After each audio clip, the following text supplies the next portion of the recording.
You'd think after 30 years I'd know everything there was to know about Rachel. Every scar on her body, every nuance in her tone, every story behind each glimmer in her eye. But that night, our 30th anniversary, made me question if I'd ever really known her at all. She planned it, of course. Rachel always handled the special occasions. I was more of a backyard barbecue kind of guy, but she loved the fanfare, the curated details. This one was no exception. She rented out the rooftop of this exclusive club in downtown Austin, not the trendy kind that serves overpriced sliders and neon cocktails, but the old-money kind with etched glass doors and valet-only parking. I should have known she wanted this night to make a statement. The weather cooperated at least. Warm air, not humid, with just enough breeze to flirt with the candles at each table. We had about 40 guests, mostly family, a few old friends from both our sides, and some of her newer business contacts. Rachel looked radiant, I'll give her that. Her silver dress shimmered like moonlight, and her makeup was flawless, down to the subtle highlight on her cheekbones. She floated from group to group like the hostess of a diplomatic ball, pausing just long enough to make each person feel seen. I remember thinking, this is it. We made it. 30 years. We'd been through moves, layoffs, infertility scares, a brief separation in 2004. But we always circled back to each other, like gravity wouldn't let us drift too far. Watching her that night, I allowed myself to believe we were on solid ground again. Then he showed up. I didn't see where he came from. One moment I was halfway through a story about our honeymoon in Arizona, the one where we got stuck on a dirt road and had to flag down a goat herder for help, and the next, there was this man in a blue blazer sliding into our circle like he belonged there. He was tall, clean-shaven, maybe late 40s or early 50s, with that smooth confidence that comes from always being welcome in expensive places. His cologne hit me before his voice did. Something spicy and woodsy, like an ad for a brand that only sells in foreign airports. But it was what he said, how he said it, that made the hairs on my arms stand up. There's my sunshine from Chicago. I wish I could say I misheard him. That maybe he was talking to someone else. But his eyes were locked on Rachel's, and he said it with the kind of grin you reserve for someone who once whispered things to you when the world wasn't watching. And the worst part? Her body knew him before her voice did. I saw the freeze in her shoulders, so subtle it might have passed unnoticed to anyone else. Her hand twitched just a little, like she wasn't sure whether to reach out or recoil. Then, with the grace of a lifelong performer, she slipped right into the role. "Oh God, Milo," she said, as if the name alone were enough to dismiss the tension. "You're always so dramatic." She laughed too quickly. A little too loud. Then turned to our guests with a grin that didn't reach her eyes. "Guys, this is Milo. We used to work together back in my consulting days. He thinks he's funny." Someone chuckled. "Work husband, huh?" Another guest added, "Bet he's got stories." Rachel ran with it, lifting my champagne glass from the table and holding it aloft. To awkward old friends showing up uninvited. Laughter broke out, scattered and polite. The tension cracked like ice underfoot. Even Milo smiled and raised his hands in mock surrender before slipping away into the crowd with the same quiet confidence he arrived with. But I didn't laugh. Rachel turned back to me just long enough to clink her borrowed glass against mine. "You okay?" she asked, smiling like she hadn't just been blindsided. Like I hadn't just watched a stranger wrap his arm around her waist with the macy of a lover. I gave her a nod I didn't feel and said, "Sure." Just caught off guard. She touched my arm, squeezed once, and moved on to the next group, launching into some story about an airport layover in Memphis. I stood there like someone had unplugged me from the wall. My ears were ringing faintly. I could still hear the cadence of Milo's voice, see the way her smile faltered before she forced it back into place. For the rest of the evening, I watched her differently. Not like a husband soaking in his wife's glow, but like a detective waiting for a suspect to slip up. Every time she laughed, I studied whether it was too practiced. Every time she poured wine or reached for her clutch, I noted if her hand trembled. I even tracked Milo across the room, how he never really left. He stayed, chatted with a few people, accepted a drink, and occasionally cast glances toward Rachel that weren't casual enough for strangers. At one point, I followed him to the bar. "You came a long way for a party," I said, trying to sound breezy. He looked at me with a smirk that irritated something primal in me. "Some things are worth the flight," he said. That was it. He didn't elaborate. Just took a sip of his bourbon and returned to scanning the room like he was shopping for something. The rest of the night passed in a fog. I remember Ellie, our daughter, giving a little speech about how we were her example of what lasting love looked like. I remember Rachel's toast, poetic and polished, of course, about growth and forgiveness and loving someone through the changing seasons of life. And I remember the way her voice caught ever so slightly when she said, "Here's to 30 more." The applause was warm. The cake was lovely. The night, by every outside measure, was a success. But as I lay awake in bed later, long after Rachel had fallen asleep beside me, I kept hearing it, "There's my sunshine from Chicago." And her laugh.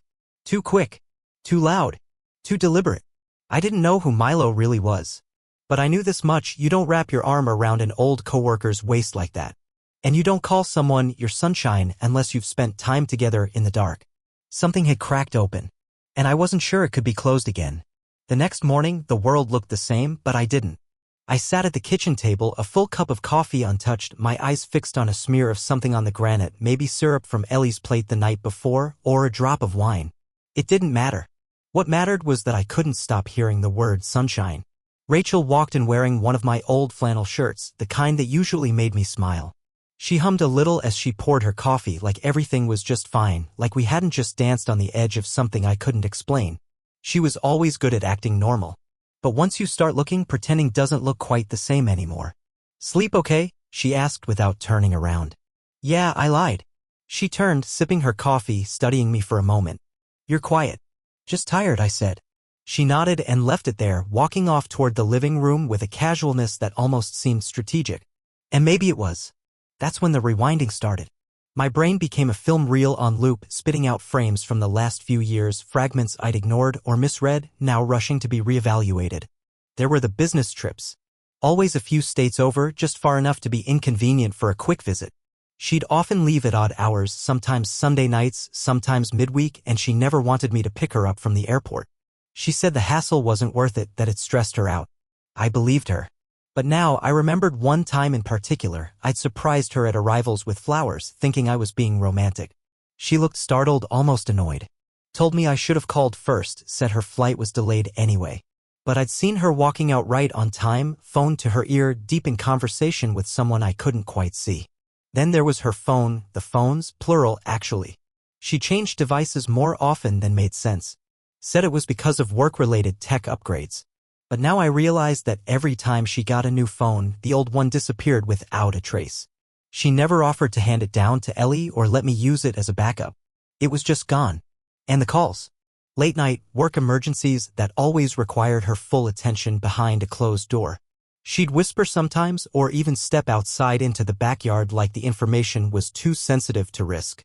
I never questioned it. She was senior in her firm, always managing something delicate. I chalked it up to stress. But last night changed the lens I was using. A few months ago, I found a charger on our bedroom floor. White cord, different plug. I asked about it. She barely looked up from her tablet and said, "Must be Ellie's. Or maybe I grabbed it from the office by mistake." Thing is, Ellie had moved out 2 years ago and we both used Androids. This charger was for an iPhone. There were the new pieces of jewelry too, a silver bracelet, a pair of sapphire earrings, and once a necklace I'd never seen before. When I asked about them, she'd say, "I treated myself," or "client thank you gift." The explanations were always just plausible enough. But now I remembered how she once said, "I don't wear sapphires, they're not really me," back when we were first married. So when did they become her favorite stone? And then there was the hotel key.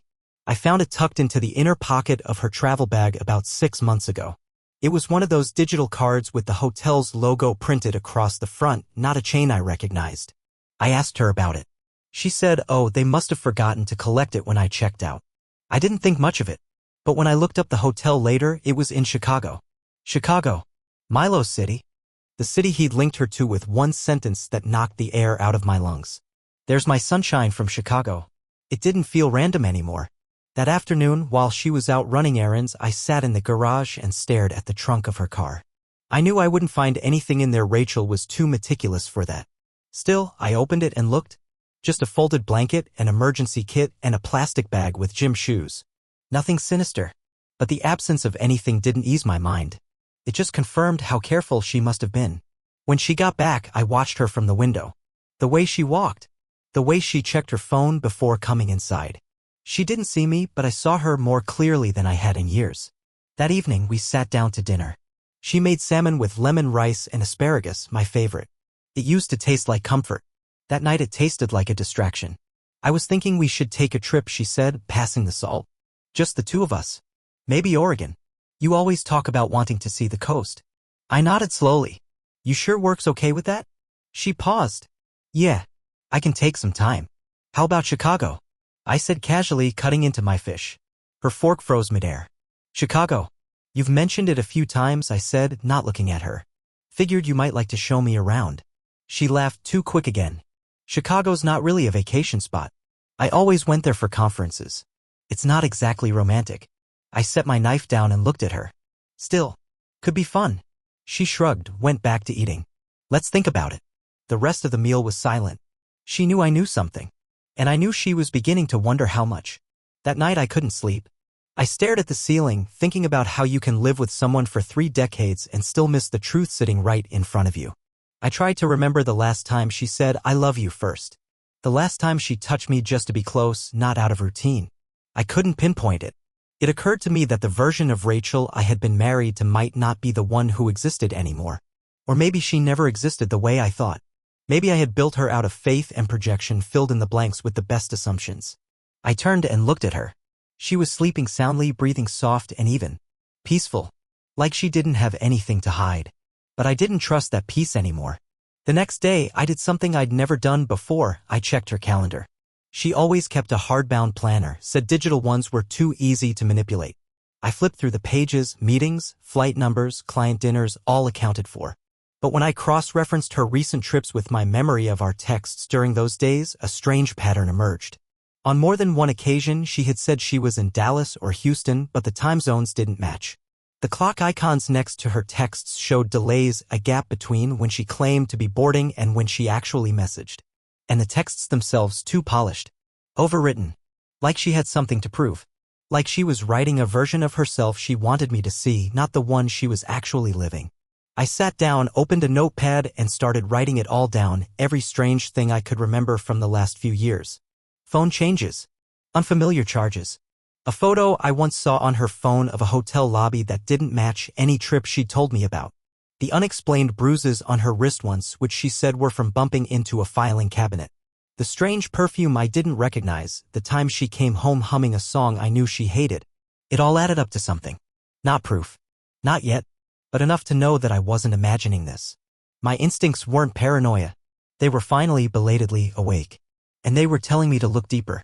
Because what was once a moment of doubt had now taken root. And it was growing into certainty. It was a Thursday morning. Quiet. Rachel was in the shower, steam curling out from under the bathroom door, the sound of running water filling the silence like static. I stood outside her home office holding a mug of coffee and an excuse. I needed a stapler. Not that I needed one, I just needed a reason to go in. I'd passed that room 1,000 times. Never gave it much thought. It was her workspace, her domain. I respected that. But that morning something shifted. I felt like a man standing outside a locked door in his own house, a door that, once opened, might change everything. I walked in. Her office was meticulously arranged. Shelves of labeled binders. Family photos in silver frames. An orchid blooming perfectly on the windowsill. Nothing out of place. If someone asked me then why I was snooping, I probably wouldn't have had a satisfying answer. I just knew I was supposed to be there. I opened the top drawer of her desk. Pens. Sticky notes. A USB drive in a small velvet pouch. Next drawer, receipts, envelopes, a pocket-sized planner. The bottom drawer stuck for a moment before sliding open. Inside was an unmarked manila envelope tucked beneath a stack of printed reports. I picked it up. It felt too heavy to be just papers. I turned it over. My breath caught. There, written in neat cursive across the flap, was her maiden name, Rachel Whitmore. We hadn't used that name in years. She hadn't signed anything with it since 1995. Seeing it now was like seeing a stranger's signature, familiar but removed from my present life. My hands trembled slightly as I unsealed it. Inside were photographs. The first one hit hard. Rachel, smiling, eyes closed, leaning into Milo's chest like he was home. They were outside, maybe a park or rooftop bar, arms tangled together in a way that could only be described as in asterisk mate. Her head was tilted toward him, his lips brushing her temple. Her expression wasn't surprised. It was content. The second photo was worse. She was in a white bathrobe, barefoot, standing on a hotel balcony with a glass of red wine in her hand. Wind in her hair. The Chicago skyline unmistakable behind her. The third was the cruelest. A close-up of a cake. White frosting, red lettering, 30 years, just the beginning. My stomach turned. Not because of the words themselves, but because I hadn't seen the cake. That wasn't her cake. It was another celebration, another milestone in a life I wasn't part of. There was also a folded note inside the envelope written in the same cursive. It wasn't addressed to anyone. I didn't mean for this to happen. I just wanted to feel something that wasn't heavy. I thought I could control it, but I was wrong. Now I'm in deeper than I ever planned, and I don't know how to climb out. That line broke me. Now I'm in deeper than I ever planned. She had a plan. She thought she could manage her lies like she managed everything else, meetings, guests, family vacations. But something had slipped, and now the facade was cracking. I sat down on the floor, the envelope in my lap, photos scattered like spilled memories. The shower water stopped. I heard her step out, the soft slap of her feet on tile. I should have moved, should have put everything back. But I couldn't. My limbs felt locked in place, like my body had decided it wouldn't lie for her anymore. She didn't come to the office. She didn't notice I was gone. When I finally got up, I put everything back just the way I found it. Not because I was hiding, but because I wasn't ready for the war that would start once I asked the question that couldn't be unasked. I spent the rest of the day in a fog. I didn't go to work. I just drove around aimlessly. Ended up at a gas station 30 miles out of town, staring at a row of bottled water like they were holding some kind of answer. I couldn't stop asking myself the dumbest question: why photos? Why would she keep them? Did she want to be caught? Or did part of her not feel guilty enough to destroy them? Maybe that envelope wasn't meant to be hidden, maybe it was a time capsule she wanted to come back to.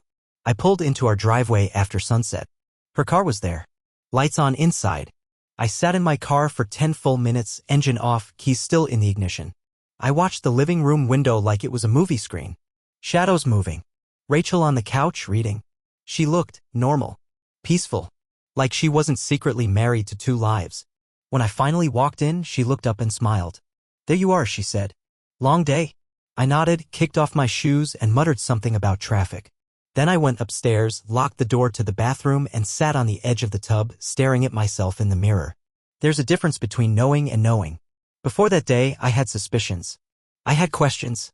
But now I had evidence. Proof. This wasn't about gut feelings or intuition anymore. This was documented betrayal, printed on glossy paper. Later that night, I lay in bed beside her and stared at the ceiling while she breathed beside me, untroubled. I wanted to reach over and wake her up. To show her the envelope. Ask her how long. Ask her why. But I didn't. Because I didn't want her answers yet. I wanted the truth on my terms. There's a moment after you've uncovered the lie, after your entire world shifts, where silence feels different. Heavier. More personal. It doesn't just fill the room anymore, it surrounds your ribs and presses in like it's daring you to act. That's where I was. It had been 3 days since I found the envelope. I hadn't confronted her. I hadn't asked a single question. I was waiting. Watching. Trying to figure out if she'd reveal anything on her own. But Rachel carried on like nothing had happened, like she hadn't been exposed. She laughed at sitcoms. Asked what I wanted for dinner. Kissed me goodnight. Every normal moment felt rehearsed and I couldn't play along anymore. So I did what I never thought I'd do. I followed the thread. The clue came from something small, the hotel key card I remembered seeing in her travel bag months ago. At the time, I glanced at the name but hadn't given it a second thought. Now, I remembered. The name of the hotel was the Clarion Oak. A quick online search showed it was an upscale boutique hotel just outside downtown Chicago. Stylish, discreet, nestled on a quiet street like a secret being politely kept.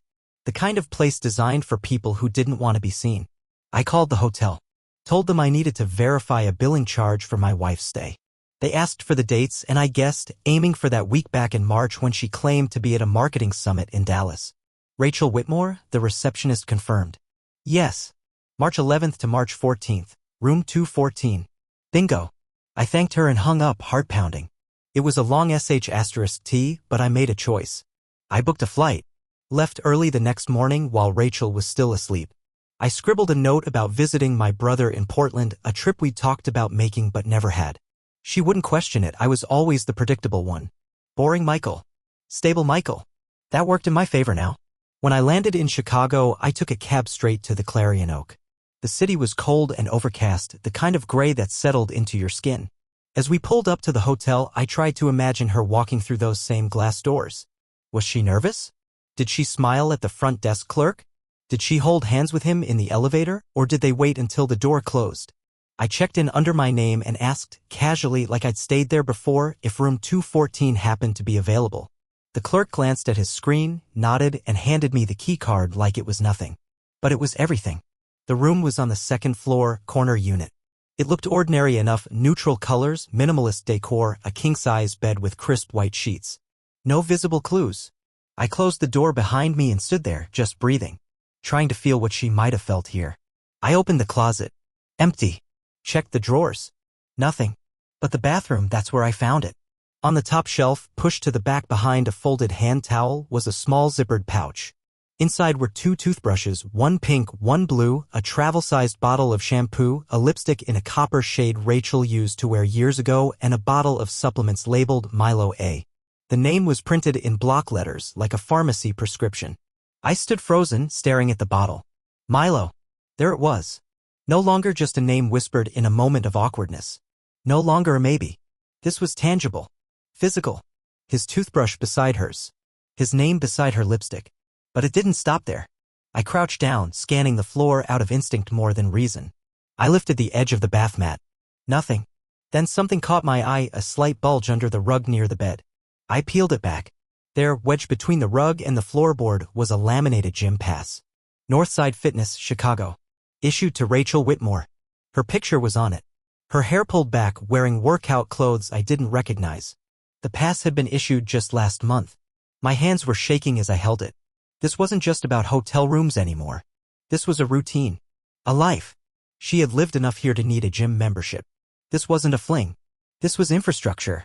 A secret world operating in parallel to the one I knew. I sat down on the edge of the bed and stared at the wall. I couldn't cry. Couldn't scream. I just sat there, numb. Because this was more than betrayal. This was architecture, designed, structured, concealed. And I hadn't seen it. I stayed in the room that night. I needed to know what it felt like. Needed to breathe the same air, hear the same hum of the hallway, feel the cold Chicago light creep through the window in the morning. It wasn't about punishment. It was about clarity. I woke up at 4 a.m. startled, my heart racing. I dreamt of Rachel sitting at the edge of the same bed, brushing her hair, laughing at something someone whispered in her ear. It wasn't my voice. I checked out just after dawn. The front desk asked how my stay was. I smiled and said it was exactly what I needed. On the flight home, I stared out the window at the clouds and wondered how many times she'd stared at those same clouds coming back from him. Back to me. Back to the lie. She was in the kitchen when I walked in, casually scrolling through her phone. Hey, she said, surprised. That was fast. I smiled faintly. Yeah, turns out my brother had the flu. Cut the visit short. She frowned. Oh no. Is he okay? Just resting.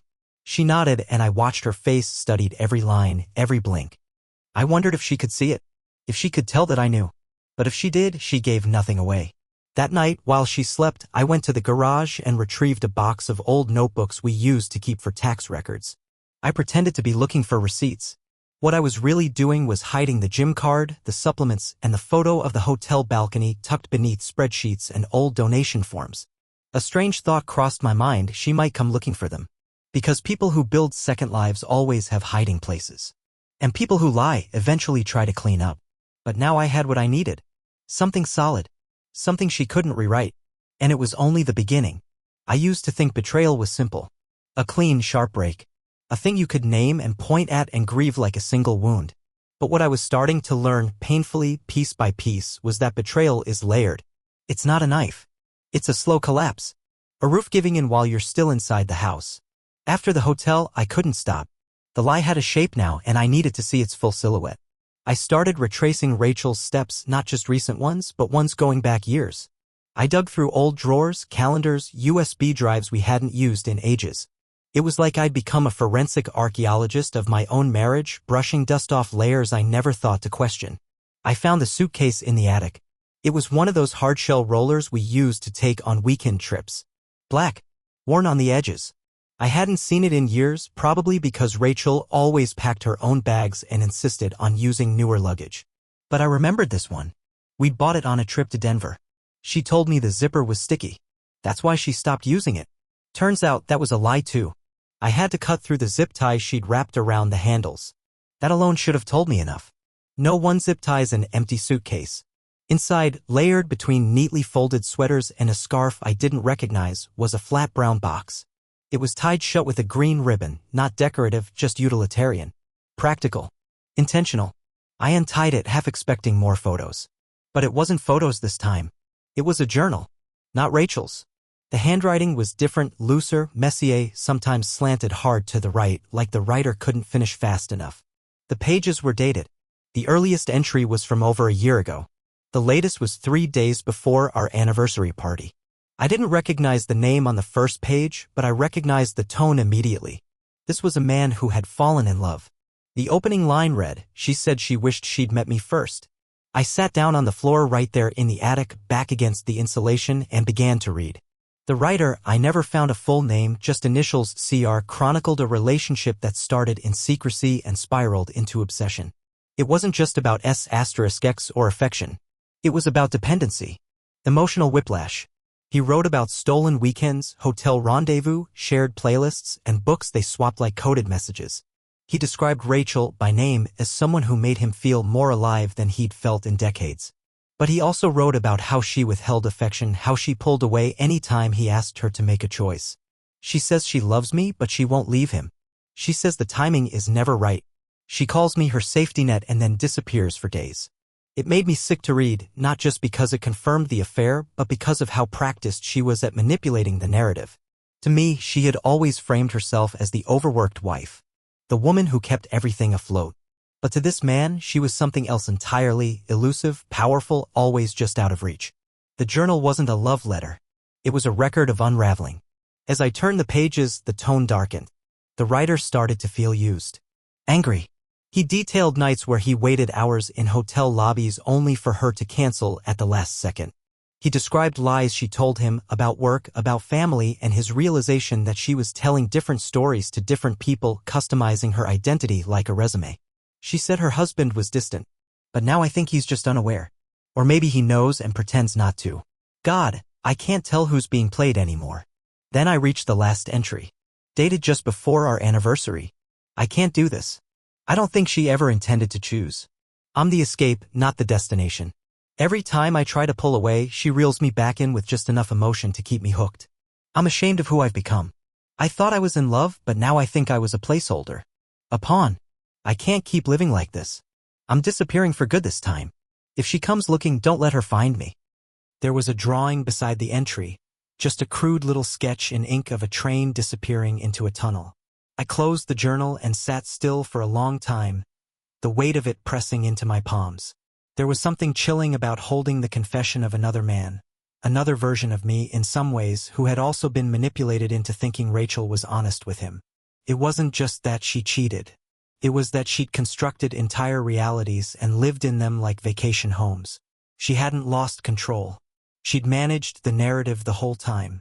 Back downstairs, I slid the journal into my desk drawer, beneath a stack of tax documents she never touched. I didn't know what I was protecting at that point, myself or the truth. Maybe both. That evening, she asked if I wanted to watch a movie, some romantic drama on a streaming service. I said no. I told her I was tired. In truth, I couldn't look at her for more than 10 seconds without hearing the words from that final entry. Don't let her find me. That night I couldn't sleep. Not because of the affair, but because I realized something terrifying. This might not have been her first time. The way she juggled truths, the calmness in how she deflected. The journal didn't describe someone new to deception. It described someone **led. Someone who knew how to avoid emotional debt. The next day I took a drive. No destination in mind. I just needed to be away from the house. From her. From the scent of rosemary and lemon in the kitchen that suddenly made my stomach turn. Somewhere outside San Marcos, I pulled over at a roadside antique store. No reason, really. I just needed to walk among objects that had no history with me. Things that didn't carry weight. As I browsed chipped mugs and faded postcards, I realized I didn't want revenge. I didn't want to ruin her life. I just wanted my own life back. I wanted to feel real again. That's when my phone buzzed. A text from Ellie. Hey Dad. I'm thinking about coming down this weekend. Mom said it might be a good time. I stared at the message. My thumb hovered over the screen. Ellie. Our daughter. The only piece of this story I hadn't examined yet. Why now? Why did Rachel tell her this weekend would be a good time? Had she sensed the shift? Had she beg *n laying her own backup plan? I didn't respond right away. Instead, I looked around at the rows of forgotten items on the shelves. Dusty relics from lives people had already moved on from. I thought about the journal, about the man who disappeared to escape her grip, and I wondered just how many stories Rachel had left behind. Ellie showed up that Sunday, a small overnight bag slung over her shoulder and eyes that searched mine before either of us spoke. Over coffee, I finally told her everything. She didn't flinch. Instead, she nodded, quietly opened her backpack, and pulled out a sealed envelope. "Mom gave this to me 2 years ago, said to keep it safe until he finds out." I never opened it. My hands shook as I broke the seal. Inside was a letter, Rachel's handwriting, admitting she had other lives, warning Ellie not to get caught in her mess. She mentioned a cottage in San Marcos. Ellie looked down. She used to call it, "Where Hearts Learn to Lie." I left that afternoon, needing to see it myself. The house was abandoned, coated in dust and quiet. Under the dining table, I found a box of old photographs, in different cities, with different men. The same smile on her face, the same lie in her eyes. I came home to find an envelope on our bed, thicker than Ellie's. Rachel's final explanation. She confessed it all. Not just the affairs, but the fear that love made her vulnerable. That every time I got close, she sabotaged us before I could hurt her. She called it self-protection, like betrayal was some kind of shield. There was no apology, only admission. I didn't rage, didn't pack up her things or scream into the walls. I just grabbed a duffel, tucked in a photo of Ellie as a toddler, and drove west. Oregon had always been a dream, and now I was no longer a betrayed husband or the fool at the party. I was just a man reclaiming his breath. My name was Michael, and for the first time in decades, I was living a life that was mine. No,